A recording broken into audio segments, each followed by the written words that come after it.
আসসালামু আলাইকুম। আমি প্রফেসর ডক্টর হ্যাপি হক, ক্যান্সার বিশেষজ্ঞ।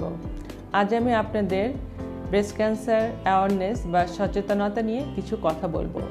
এই অক্টোবর মাস হচ্ছে ব্রেস্ট ক্যান্সার অ্যাওয়ারনেস মান্থ। এই মাস সারা বিশ্বে ব্রেস্ট ক্যান্সার অ্যাওয়ারনেস মান্থ হিসাবে পালন করা হচ্ছে। এই অ্যাওয়ারনেস মান্থের মূল লক্ষ্য হলো যে প্রাথমিক পর্যায়ে ব্রেস্ট ক্যান্সার শনাক্ত করা বা early detection of breast cancer. প্রাথমিক পর্যায়ে যদি ব্রেস্ট ক্যান্সার ডায়াগনোসিস করা যায় তাহলে 98% ক্ষেত্রেই এই রোগ নিরাময় করা সম্ভব।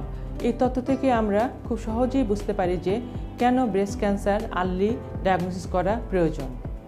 প্রতি 8 জনের মধ্যে একজন মহিলা ব্রেস্ট ক্যান্সারে আক্রান্ত হয়ে থাকে। কিছু কিছু ক্ষেত্রে দেখা যায় যে প্রাথমিক পর্যায়ে স্তনে যে চাকা হয় ব্রেস্ট ক্যান্সারের ক্ষেত্রে সেই চাকা ব্যথামুক্ত থাকে।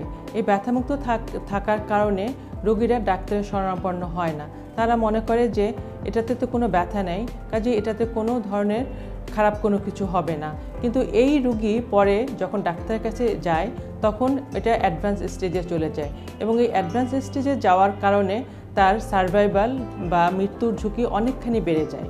এই ধরনের কোনো চাকা বা লাম্প যদি কোনো রোগীর তার ব্রেস্টে অনুভব করেন তাহলে তাকে অবশ্যই ডাক্তারের পরামর্শ নিতে হবে এবং এই পরামর্শ নিতে সে যেন দেরি না করেন।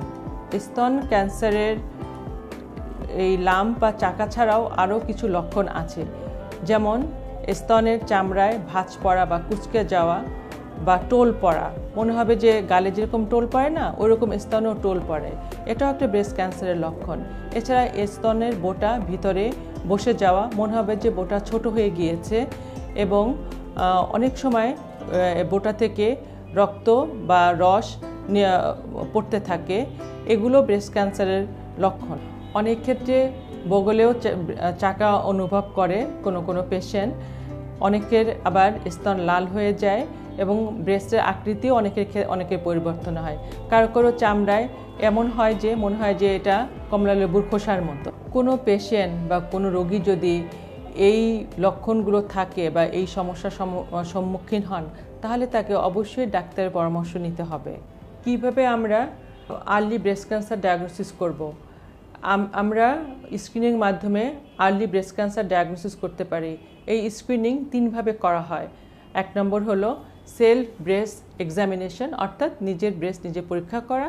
2 নম্বর হলো ডাক্তার বা ফিজিশিয়ান দ্বারা ব্রেস্ট এক্সামিন করা।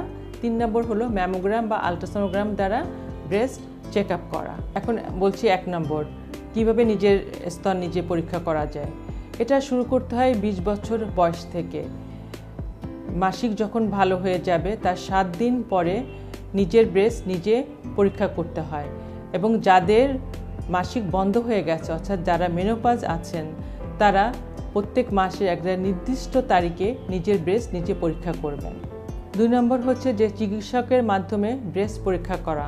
এটাও 20 বছর বয়স থেকে শুরু করতে হয় এবং প্রতি 3 বছর পর এই চিকিৎসকের দ্বারা ব্রেস্ট চেক আপ করাতে হয় এবং এটা 40 বছর বয়স পর্যন্ত, এবং 40 বছর বয়স পর থেকে প্রতি বছর চিকিৎসকের দ্বারা ব্রেস্ট চেক আপ করা প্রয়োজন। 3 নম্বর হচ্ছে ম্যামোগ্রাম বা আল্ট্রাসোনোগ্রাম করা। এটা খুবই গুরুত্বপূর্ণ এবং এই ম্যামোগ্রাম বা আল্ট্রাসোনোগ্রাম দিয়েই আসলে আর্লি পর্যায়ে ব্রেস্ট ক্যান্সার শনাক্ত করা সম্ভব। এই ম্যামোগ্রাম শুরু করা হয় 40 বছর বয়স থেকে এবং প্রতি বছর করতে হয়। কিন্তু যারা হাই রিস্ক গ্রুপে আছেন তাদের আরও আর্লি শুরু করতে হয় 30 থেকে 35 বছর বয়সের মধ্যে, এবং অনেকের ক্ষেত্রে এমআরআই করার প্রয়োজন হয়। আমরা যদি এই 3 পদ্ধতিতে ব্রেস্ট স্ক্রিনিং করি তাহলে আমরা আর্লি স্টেজের ব্রেস্ট ক্যান্সার শনাক্ত করতে পারব। আসুন আমরা সবাই মিলে স্তন ক্যান্সারের বিরুদ্ধে রুখে দাঁড়াই, আমরা নিজেরা সচেতন হই এবং অন্য